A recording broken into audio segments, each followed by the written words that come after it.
Hola, soy Pepe Pérez Rivera. Bienvenidos y bienvenidas a este espacio a Hombros de Gigantes. Desde aquí intentaremos abrir una ventana hacia la física y la química de secundaria. Si la propuesta te parece interesante, ánimo y vamos al lío.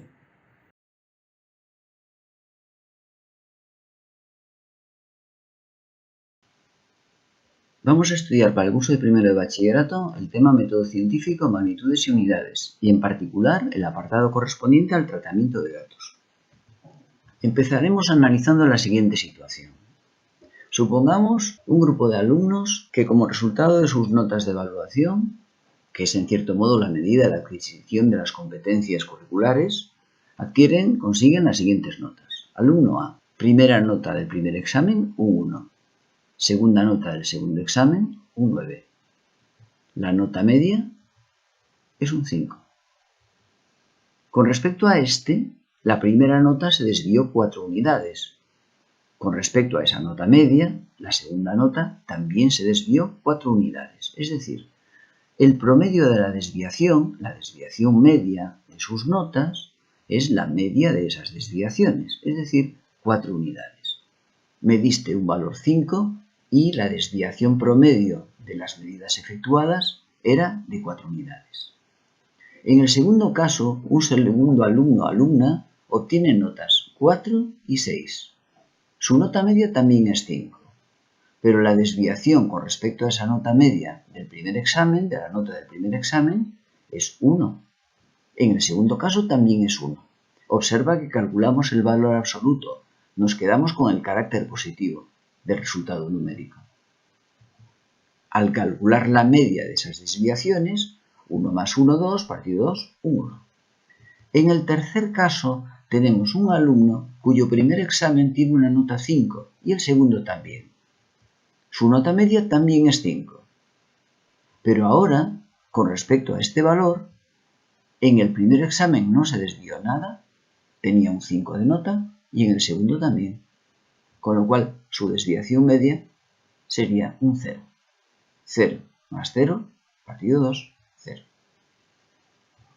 Cuando sacamos conclusiones ante una situación de este tipo, el profesor observa que el tercer alumno es tremendamente regular, el segundo alumno es muy regular, el primer alumno o alumna es muy irregular. Tendrá que observar por qué esa diferencia del primer examen un 1 y el segundo un 9. Tal vez copió en el segundo examen. Tal vez hubo una enorme mejoría por cuestiones metodológicas. Tendrá que hacerse preguntas y extraer conclusiones. Si por el contrario estamos hablando de medidas de longitud, concluiremos que el tercer alumno o alumna mide muy bien, porque prácticamente reproduce el valor que quiere medir en cada una de las mediciones efectuadas. No se desvía con respecto al valor central del intervalo. El segundo alumno o alumna mide de forma muy regular, hay una pequeña desviación en sus mediciones. Pero como puedes ver, en el primer caso, la medición es tremendamente mala, porque si yo quiero medir 5 unidades y como promedio me estoy equivocando en 4, esa medición es muy mala. Las 3 notas son nota media 5, pero al analizar el rango en el cual se encuentran los valores que originaron esa nota media 5, las diferencias son enormes del primer caso al último. Por tanto, a la hora de efectuar el tratamiento de datos, tendremos que considerar no solo la nota media, sino otros elementos, como por ejemplo la desviación de esa nota media con respecto al valor central que obtenemos. Cuando expresamos una medida experimental, nos vemos limitados por la resolución del dispositivo. La resolución es el valor más pequeño que puede medir un determinado dispositivo. Esa resolución se especifica con una sola cifra decimal. Y esa posición decimal condicionará el valor que vamos a expresar.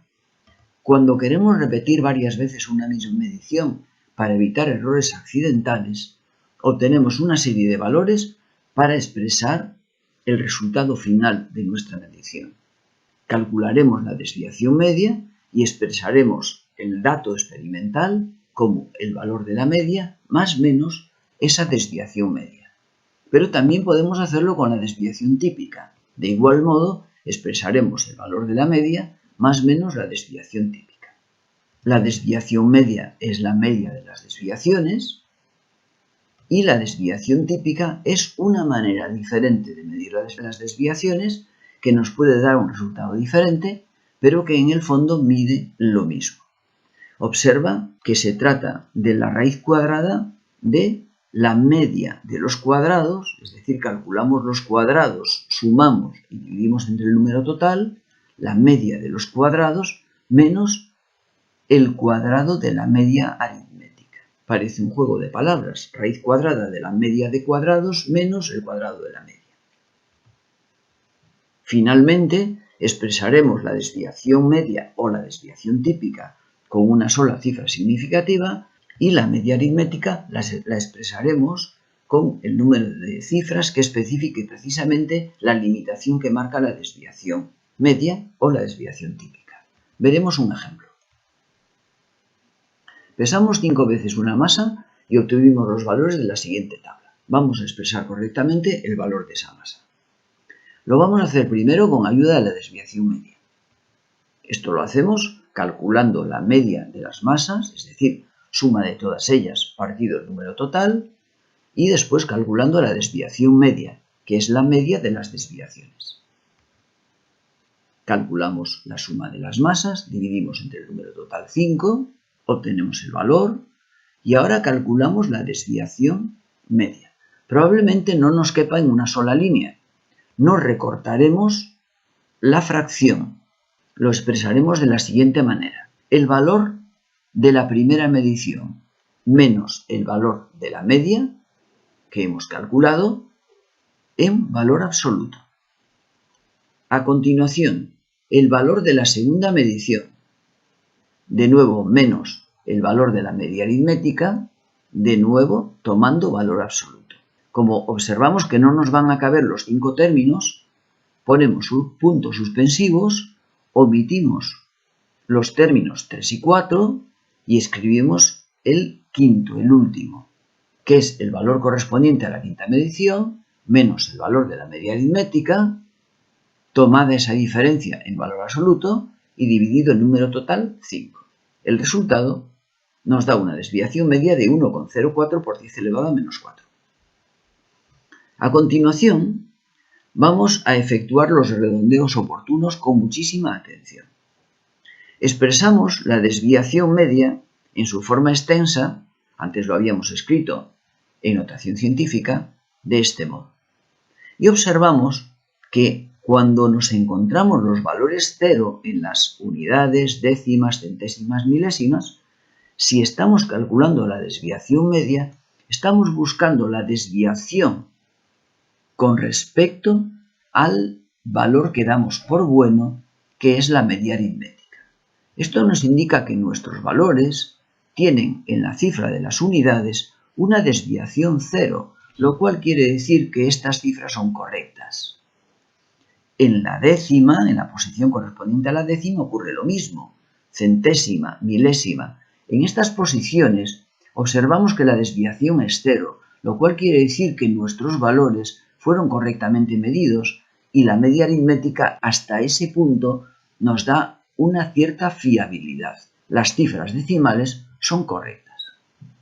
Cuando encontramos la primera cifra significativa no nula en la posición de las 10 milésimas, observamos que esa posición de las 10 milésimas no es exacta porque hay desviación.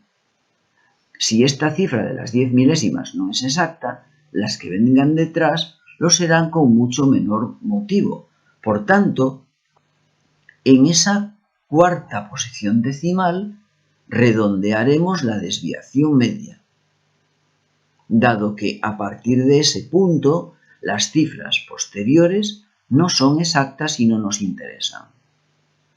Hecho esto, nos iremos en busca de la media aritmética, redondearemos exactamente en la misma posición decimal, porque recuerda que a partir de la posición de las 10 milésimas sabemos que esas cifras no son exactas y por tanto no nos interesan. Finalmente, expresaremos el resultado como el valor de la media que hemos redondeado, más o menos la desviación media también redondeada en la misma posición decimal. Finalmente, encerramos todo entre paréntesis y escribimos la unidad gramos al final. Cuando en lugar de utilizar la desviación media utilizamos la desviación típica, el procedimiento es el mismo. Calculamos la media aritmética y a continuación la desviación típica. Observa que, tal como decíamos antes, calculamos la media del primer valor al cuadrado, más el segundo al cuadrado, más el tercero al cuadrado y así sucesivamente. Por tanto, la media de los cuadrados, menos el cuadrado de la media aritmética. El resultado nos da sensiblemente diferente. Recuerda que medimos el mismo elemento con distinto instrumento. Por eso el valor numérico de la desviación típica y de la desviación media pueden ser diferentes. Procederemos exactamente igual, dado que estamos midiendo lo mismo, el grado de desviación de nuestros valores con respecto a la media. Obtenemos de nuevo una posición decimal en donde aparece la primera cifra no nula, la cuarta posición decimal, y redondearemos ese valor a la cuarta posición decimal por el mismo motivo de antes. A continuación, la media la redondearemos exactamente en la misma posición decimal, para expresar finalmente el valor, igual que en el caso anterior, redondeando tanto la desviación típica como la media aritmética en esa misma cuarta posición decimal. Observa que en nuestro caso la expresión coincide, pero pudiese ocurrir que en algún caso la expresión correspondiente al cálculo con la desviación media y con la desviación típica fuesen sensiblemente diferentes. Y es todo en esta ocasión. Si te pareció interesante la propuesta, nos vemos caminando entre la ciencia como siempre, subidos a hombros de gigante.